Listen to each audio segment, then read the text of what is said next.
Hi folks, how's it going? It's James here. Welcome to another video. This is going to be a video looking at, well, one genre or one type of music, I suppose, although within that there's maybe lots of different subgenres and different elements. British blues and R&B. In the background you might be able to hear this album. This is Gomez and Liquid Skin. Wouldn't necessarily call them a blues band as such. They were from Southport in the 90s, but they kind of brought elements of the blues into a sound which I suppose you could characterise as indie, 90s indie rock. There are song titles such as Blue Moon Rising, Rhythm and Blues. I think there was a definite rootsy, bluesy element in there. Good band actually. Okay, so yeah, the Brits and blues. Obviously, the British fell in love with the blues early on, thinking of some fairly obvious people who were going to pop up any second now. But the Ealing Club in London, where the Rolling Stones gestated, and you had John Mayall, and it was a kind of breakaway movement really from trad jazz, and it took off in the early 60s. The Brits, for some reason, found some kind of deep affinity for that music, and there were lots of very fine exponents of it. So I'm going to whip through what I've got. Tons and tons of gaps in my collection. Going to be inviting people to step in and show stuff that I haven't shown. One absolutely pivotal British blues band that I have nothing by on vinyl is the Yardbirds. So I'll show that first. This is The Shapes of Things, just a compilation CD. The Yardbirds arguably never really captured their live sound, or they never really made a representative album. They had their pop side, they had the song For Your Love, which had been written by Graham Gouldman, later to be of 10cc. And then, but I think, they wanted to do more blues stuff. Jeff Beck left the band, Eric Clapton left the band, Jimmy Page finally morphed the group into Led Zeppelin. They never really managed to properly fulfil their potential, I don't think, but they're clearly an absolutely legendary British act. So they have the Godfathers. There's Jeff, and there's Jimmy Page, and yeah, Train Kept a Rollin' is on there. That was the song that when Jimmy Page got together with John Paul Jones and John Bonham and Robert Plant for the first Zeppelin audition, or rehearsal really, because he'd already agreed to let them in the band. Train Kept a Rollin' was the song they played, and apparently it was an absolute juggernaut in the studio. Okay, so obviously a band that I see a lot of in the vinyl community. You had The Animals from Newcastle, featuring the talents of Eric Burdon. The Animals were a bit of a sensation really. They were kind of on the scene in London at the same time as the Beatles. John Lennon spoke very fondly of his friendship with them, and I think they kind of hung out a lot together in the clubs. They were a really great blues band. They really kind of seized the music by the scruff of its neck and gave it a real kind of urban British grit, and they were really amazingly authentic sounding, really, really convincing. They were a kind of cornerstone British blues act, and you can see from the song titles here, Bo Diddley, Boom Boom, these kind of classic blues motifs. Boom Boom was a John Lee Hooker song, wasn't it? Great hard driving stuff. Another band from kind of down south from where the Animals were was the original Moody Blues. Now I think this is some kind of version of their first album, but it's not the original cover. I think so anyway. I've not triple checked the track lists, but I think there's a fair amount of crossover between this and the Moody's first album. This is called Go Now, and the Moody Blues originally formed in Birmingham. Later on they turned into a kind of orchestral classical prog rock band, but originally, before Justin Hayward joined the group, they were led by Denny Laine, and they were originally called the M&B 5 because they had some sponsorship from Mitchell and Buckler, the brewer in Birmingham. Denny Laine had been originally in a band in Birmingham called Denny Laine and the Diplomats, And what happened was he went along one night to a gig somewhere in Birmingham, and he saw an early incarnation of the Spencer Davis Group, led by Stevie Winwood on vocals, I think, who was about 16 at the time. And Denny was totally blown over by this amazing blues performance. He left the band, he formed the Moodies, they went down to London, they scored immediately with their hits Go Now. But they did have a very blues, R&B side to them originally. I don't think, I've got to be completely honest, I don't think they were ever in the same league as the Animals as a proper kind of authentic, like real sort of top draw British blues band. And sure enough, after Denny left, it didn't take them long to abandon the blues and to go off in a completely different direction. But you know, they are a British blues band, they do belong in the canon, in the pantheon. So there we have the Moodies. Another group who were around at the same time, now they were led by a South African actually. Manfred Mann was South African, but the band was British. The singer Paul Jones was a Brit, and yeah, a bit like the Animals, a bit like the Spencer Davis Group, who I don't have anything by to show you. They were just another good quality, hard driving British blues band. And again, a bit like the Moody Blues, later on they changed direction and became, you know, much more progressive. You can see some stuff on here. It's got My Mojo working on here, which was a Muddy Waters song originally, and Hoochie Coochie, which is a Willie Dixon song. So they were clearly doing the blues repertoire. Okay, now we come to the big beast in the small pond. This is, of course, the Rolling Stones, who were the most successful British blues band of all time. They quickly turned into a rock and roll band, really, or a pop group, really, let's face it. But when they first started, I think they viewed themselves as a serious blues band. When Mick Jagger first met Keith Richards on the train station platform in Dartford, Mick had a Muddy Waters album under his arm. You know, Brian Jones was a huge fan of Elmore James and Robert Johnson. Brian played Robert Johnson to Keith when Keith went to Brian's flat for the first time in London. And then they all spent about 3 years living in this absolute shithole in London at Edith Grove, just listening to blues music 24/7, learning to play it, trying to become accomplished. And it's quite amazing to consider now, but they didn't have any thoughts of being a pop group. So much so that when the Beatles broke big, the Stones didn't immediately spot the affinity between themselves and the Beatles. They just saw a pop group on TV. The Stones were just a blues band working the blues clubs. They were not writing their own songs at this point. They were just covering blues songs. And it took their manager, you know, to point out to them that, hey, you know, you're missing a trick here. Here's the Beatles doing their own stuff. Why don't you write your own songs and become a pop group as well? But obviously they would be a much bluesier proposition than the Beatles.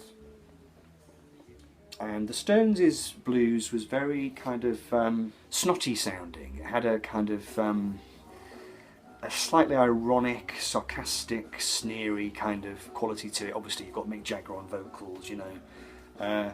Snotty is the best word I can think of, and they definitely had their own take on it, which was a little bit camp. But it also had a real virile feel to it, and it was exciting, it was subversive, it was rough and ready. You know, you can really hear on the early recordings what was so exciting about them, and it was fairly obvious with their charisma and their musical chops that they were going to get a record deal and become big. Okay, I'm actually going to cut in here. It's several days later, and I was just editing the video and I realised with horror that I'd left out something absolutely crucial. So that's just the way it is. Got to take the rough with the smooth. Yes, I forgot an absolutely crucial band and record. This is Fleetwood Mac, the original Fleetwood Mac, as led by the wonderful Peter Green. And I can't quite believe I did manage to forget this, because Peter Green is probably my favourite British blues electric guitarist, and he's not somebody who has the kudos of you know, your Claptons and your Hendrixes. Having said that, you know, in some ways he does eclipse Clapton in the popular imagination, simply because Clapton went on to do arguably years and years of fairly mediocre music, whereas Peter Green, he was kind of cut down in his prime, although he did actually, after he had his mental breakdown and left Fleetwood Mac, he did go on to record a string of solo albums, which is quite remarkable given the the psychiatric problems he was having. And many of those albums are reportedly rather fine. I've yet to track them down. But certainly in the original Fleetwood Mac, his playing was just incredible. I think he was, he was a genuine natural talent, I think. He absorbed all the Chicago influences, and I think he was just able to put a real personal stamp, perhaps more so than Clapton.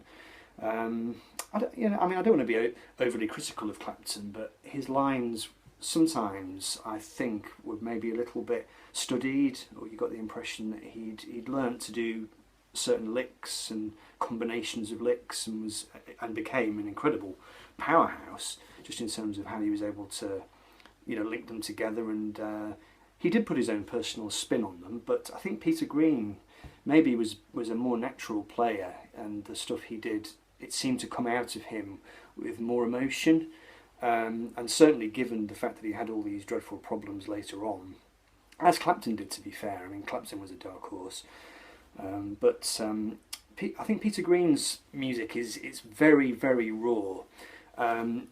Not just his blues, his kind of straight blues playing, but later on when he did stuff like the Green Manalishi and Oh Well, his stuff was there was a real pathos and a real melancholy that ran through his music that was quite English. I'm thinking of songs such as Man of the World, where he showed his very sensitive, kind of heartbroken side, but certainly there was nobody that could shoot out kind of white hot electric blues like Peter. I mean, he was just really amazing. And the original Fleetwood Mac, Jeremy Spencer, on slide guitar, Mick Fleetwood on drums, John McVie on bass, Bob Bruning, the original bass player. I don't think any other British band really came close to sounding like a genuine Chicago powerhouse electric band. They were just magnificent. I would love to have seen them live in their heyday. I did see Peter Green live back in the early 2000s. I saw him play with John Mayall at the Bridgewater Hall in Manchester. Peter Green, he did make a bit of a comeback of sorts. I think he's kind of disappeared again now, but he made a comeback with his group, the Splinter Group. And it was wonderful to see him. He was clearly not at the height of his powers. He was, I'd say, a diminished talent, but he was still capable of playing some nice stuff. But if you listen to his work back with Fleetwood Mac back in the 60s, if you want to really hear what extremely ramped up and raw and emotionally bruised British blues can be, then Peter is your man. So yes, apologies to Peter Green and Fleetwood Mac for leaving them out when I did my original video. So let's cut back in now and see where we're up to. Okay, so moving a little bit later into the decade, let us not forget the wondrous talents of Eric Clapton and Cream, who were the first proper British power trio. They took blues into hitherto unexplored directions, monumental instrumental prowess.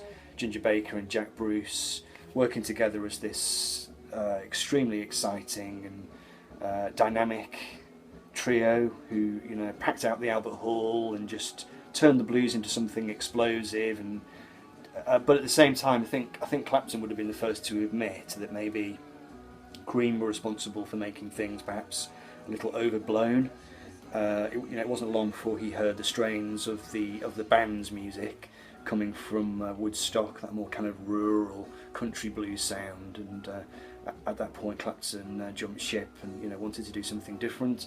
But you can't argue with Cream as an absolutely pivotal British blues act, only eclipsed probably on the London scene by the Jimi Hendrix Experience, which, let us not forget, also contained two Brits, Mitch Mitchell and Nell Redding, were 2/3 of the Jimi Hendrix Experience, and of course they were British. Just a quick Clapton album, got to show a bit of solo Clapton, and his output was patchy over the years. But if you listen to any of the kind of earlier Clapton albums from the kind of early to mid 1970s, you'll always hear good quality blues guitar. Clapton was never less than masterful on the old 6-string extremely rated by all his peers, and even though his music went off in a more mainstream direction, it was always, well, it was mainly always still rooted in the blues, and he has come back to it a number of times on various albums. He did a Robert Johnson tribute album, and he's done live albums where he's really paid homage to his blues side. Okay, so just to finish, this is a band that came up in the 1960s. This is Tony McPhee's Groundhogs, and they were another power trio, but with an ever-shifting cast of characters. Tony McPhee was the only constant in the band. They supported various big American blues legends in the early 60s. I think it was in 1964 they did a package tour with various people. Champion Jack Dupree, I think they toured with. Little Walter, the legendary harmonica player, and possibly John Lee Hooker as well. And they kind of pioneered a kind of high-octane version of Cream, a bit more stripped back, a bit more ferocious sounding. And this is their classic album Split, which I picked up last year, I think, and it's a British blues beat classic, really. A great album. If you've not heard this one, check it out. It's very electric, it kind of crackles with electricity, not to put too fine a point on it. And yeah, it's got their great classic heavy rock blues song Cherry Red at the start of side 2. So yeah, that's the Groundhogs and Tony McPhee. And we'll finish with a record from a bit later in the decade. This is the mighty Dr. Feelgood, who were a British R&B band. So we're talking, blues and R&B. Those two genres are very closely interlinked. If you go back to Chicago, back in the 50s, the R&B and the blues moniker, it was kind of describing two sides of the same coin, really. But certainly Dr. Feelgood played straight down the middle into this very kind of hard driving.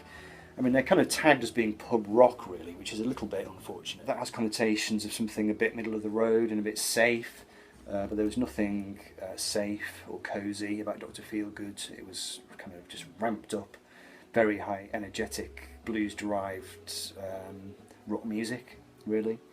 So yeah, great band, much missed. They are actually still on the scene, but most of the kind of legendary members are no longer with the band. Lee Brullier is now no longer with us. Wilco Johnson did make a miraculous recovery from cancer a while ago, but he's not with them anymore. But apparently I hear that they are still a really excellent live band, so might be worth checking them out if you see them coming around. So that brings us, that brings us up to date. I think this is about 1977 or something. That's about as up to date as I get. I've missed loads of people out, I've missed out them, Van Morrison, lots of other legendary bands and artists, I'm sure. So I'll throw it out to you. Do you have any classic Brit blues that you want to show that I have not shown? It'd be great to see it. Okay folks, I hope you enjoyed the video. I shall see you soon. Take care. Bye bye.